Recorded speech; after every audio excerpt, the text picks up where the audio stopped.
আসসালামু আলাইকুম সুপ্রিয় আমার পঞ্চম শ্রেণীর শিক্ষার্থী ছোট বন্ধুরা, আশা করি তোমরা আল্লাহর অশেষ রহমতে সবাই ভালো আছো। আমি ভালো আছি। তোমাদের পিসি পরীক্ষার কোশ্চেন প্যাটার্নের 11 নং কোশ্চেন নিয়ে গত ক্লাসে আলোচনা করা হয়েছিল। সেখানে 3টি স্যাম্পল থাকে, আমরা 2টি গত ক্লাসে আলোচনা করেছি। আজকে স্যাম্পল নং 3 নিয়ে আলোচনা করব। সেখানে স্কেডিউল দেয়া থাকে টেবিল থেকে, সেই টেবিল থেকে সেন্টেন্স তৈরি করতে হবে, 5টি সেন্টেন্স তৈরি করতে হবে। কখনো টাইম সিকোয়েন্স দেয়া থাকে, কখনো সপ্তাহের নাম দিয়ে শুরু করতে বলা হতে পারে।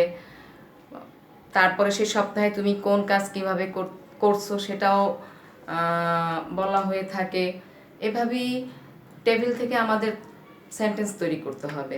তাহলে চলো স্যাম্পল 3 কোশ্চেনের উত্তর কিভাবে লিখতে হবে তা আমরা আজকে শিখে ফেলি।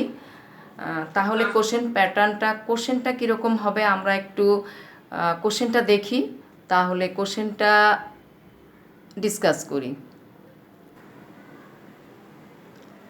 কোশ্চেনটা এরকম দেখো, hair is a schedule of your weekdays activities, write the name of days when you do these activities. Saturday is the first day of the week, first one is done for you.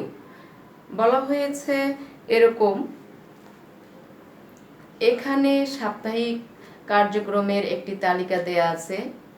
এই সমস্ত কাজের দিনগুলোর নাম লেখো। শনিবার সপ্তাহের প্রথম দিন, তোমার জন্য প্রথমটি করে দেয়া হলো, অর্থাৎ প্রথম ছকে আমরা যখন যাব, ছকের যে প্রথম ছক থাকবে, ছকের প্রথম যে লাইনটা থাকবে সেখানে সেই লাইনটা করে দেয়া হবে, দেখিয়ে দেওয়া হবে যে আনসারটা কিভাবে লিখতে হবে। এজন্য বলা হয়েছে first one is done for you.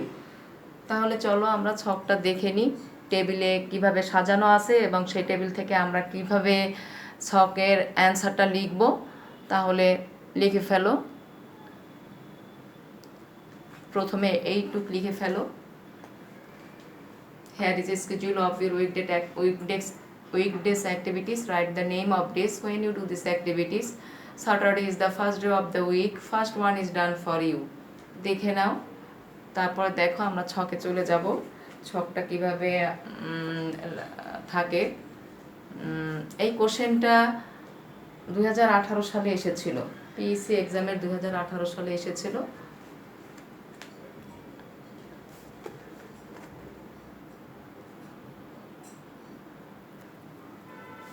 তাহলে ছকে আমরা চলে যাই, টেবিলে কি আছে দেখো। টেবিলটা কিভাবে সাজানো হয়েছে, প্রথমে ডেজ অফ দ্য উইক, তারপরে সামনে ছকে অ্যাক্টিভিটিস। হ্যাঁ, ডেজ অফ দ্য উইক, উইকের সপ্তাহের কোন দিনে কি কাজগুলি করবে। তাহলে দেখো কিভাবে সাজানো হলো। First activities, play football.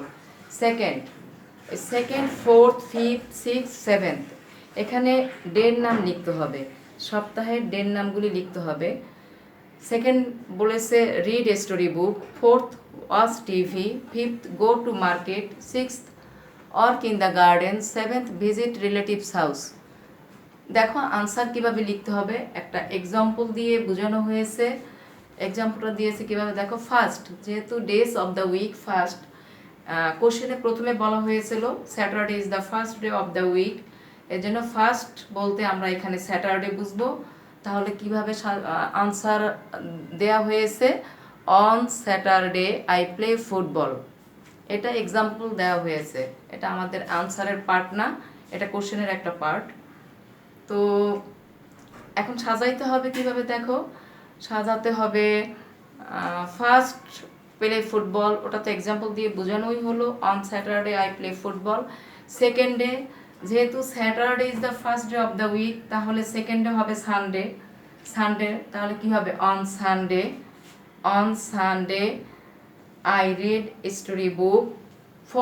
Third কিন্তু এখানে বলা হয়নি, সেকেন্ড হচ্ছে সানডে, থার্ড ছিল মনডে, ফোর্থ হবে তাহলে কি বলো, তাহলে হবে অন টুয়েসডে, তাহলে on Tuesday I watch TV, fifth হবে কি তাহলে টুয়েসডের পরে হবে ওয়েনেসডে, তাহলে on Wednesday I go to market. Sixth হবে on Thursday I work in the garden. Seventh হবে on Friday I visit relatives house. তাহলে স্যাটারডে যেহেতু ফার্স্ট ডে ছিল, স্যাটারডে ফার্স্ট ডে ছিল, সেকেন্ড ছিল অন সানডে, ফোর্থ ছিল on Tuesday, fifth হবে on Wednesday, sixth হবে ওয়ান থার্সডে, সেভেন্থ হবে ওয়ান ফ্রাইডে। আর সপ্তাহের নামগুলি লেখার আগে এখানে অন বসাতে হবে। অন এক্সাম্পল দেখো, on Saturday I play football. তাহলে চলো আমরা অ্যান্সারটা লিখে ফেলি। আনসারটা কিভাবে সাজিয়ে লিখতে হবে দেখো, আমরা কাজে চলে যাই। তাহলে কোশ্চেন অনুযায়ী আনসার আমরা এভাবে সাজিয়ে লিখব। On Saturday I play football, on Sunday I read a story book, on Tuesday I watch TV, on Wednesday I go to market, on Thursday I work in the garden, on Friday I visit relatives house. অর্থাৎ শনিবার আমি football খেলি, রবিবার আমি গল্পের বই পড়ি, সোমবার যেহেতু বলেনি, থার্ড ডে বলেনি, ফোর্থ ডে এজন্য মঙ্গলবার আমি টিভি দেখি, বুধবার আমি বাজারে যাই, বৃহস্পতিবার আমি বাগানে কাজ করি, শুক্রবার আমি আত্মীয় স্বজনের বাসায় বেড়াতে যাই। শুক্রবার হলিডে থাকে, এজন্য আত্মীয় স্বজনের বাড়িতে বেড়াতে যায়। তো স্যাম্পল 3, 11 নং কোশ্চেনের স্যাম্পল 3 স্কেডিউল অনুযায়ী ছক থাকবে, সেই ছক থেকে আমাদের সেন্টেন্স তৈরি করে লিখতে হবে। এটা প্যারা করে লিখলেই ভালো হবে, প্যারা করেই লিখতে হবে। তো আমাদের 11 নং কোশ্চেন স্যাম্পল 1, স্যাম্পল 2, স্যাম্পল 3 নিয়ে আমাদের আলোচনা হয়ে গেল।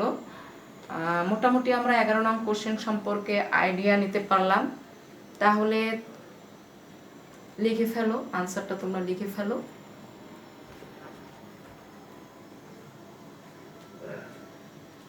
এভাবে বাসায় এখন আমাদের যে সহায়ক বইটা আছে সেখান থেকে বিভিন্ন বছরের কোশ্চেনগুলি থেকে 11 নং কোশ্চেন প্র্যাকটিস করতে থাকবে।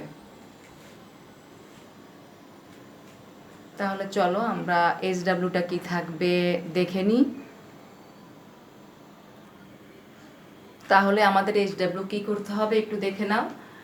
পিসি কোশ্চেনের বিগত সালে যে কোশ্চেনগুলি ছিল 2015 সাল থেকে 2019 সাল পর্যন্ত আমাদের 11 নং কোশ্চেন যে আইটেমগুলি এসেছিল সেটা তোমাদের বাড়ির কাজ থাকবে। আমাদের সহায়ক বইয়ের পিছনে দেখবে কোশ্চেনগুলি দেয়া আছে, সেখান থেকে তোমরা 11 নং কোশ্চেন করে ফেলবে। তাহলে আজ এ পর্যন্ত। নেক্সট ক্লাসে আমরা কোশ্চেন নং 12 রিঅ্যারেঞ্জ নিয়ে আলোচনা করব, কোশ্চেন নং 12 রিঅ্যারেঞ্জ নিয়ে আলোচনা করব এবং কোশ্চেন নং 13 ফর্ম ফিল আপ নিয়ে আলোচনা করব। তাহলে আজ এ পর্যন্তই। আসসালামু আলাইকুম, আল্লাহ হাফেজ।